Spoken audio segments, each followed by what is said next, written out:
সরকারি নৌবাহিনীর কন্টিনজেন্ট নিয়োজিত হয়েছে একটা আমাদের জাতীয় নির্বাচন অনুষ্ঠান আয়োজনের জন্য, এবং আমাদের কাজ হচ্ছে এখানে নিরাপত্তা নিশ্চয়তা প্রদান করা।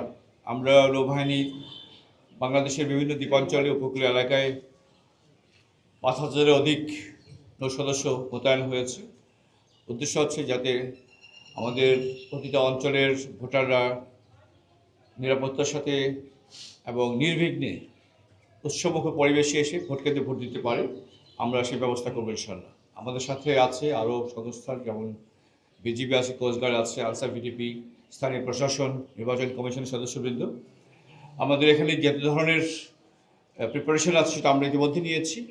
টহল দেওয়া হচ্ছে, সড়ক পথে টহল হচ্ছে, বিভিন্ন নৌপথে টহল দেওয়া হচ্ছে। আমাদের সাথে বিভিন্ন টিম আছে যারা নজরদারি করছে।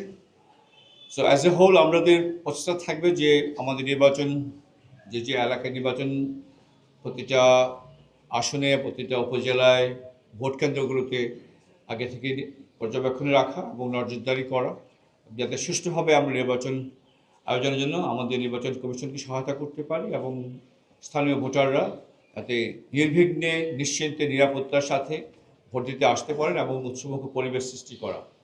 নৌবাহিনী ইতিমধ্যে অনেক জায়গায় ডিপ্লয় হয়েছে। আমরা আমাদের দায়িত্ব পালন করেছি এই সিভিল পাওয়ার আওতায়, এবং আমাদের প্রশংসা সবাই করেছি, কারণ আমরা এখানে একটা প্রফেশনালভাবে কাজ করব, পেশা দায়িত্ব থাকবে এবং এখানে সুশৃঙ্খলভাবে কাজ করব, এবং প্রত্যেকটা সেন্টারকে আমরা যাতে সুশৃঙ্খলভাবে ভোট দিতে পারে সেই ব্যবস্থা করবো ইনশাল্লাহ।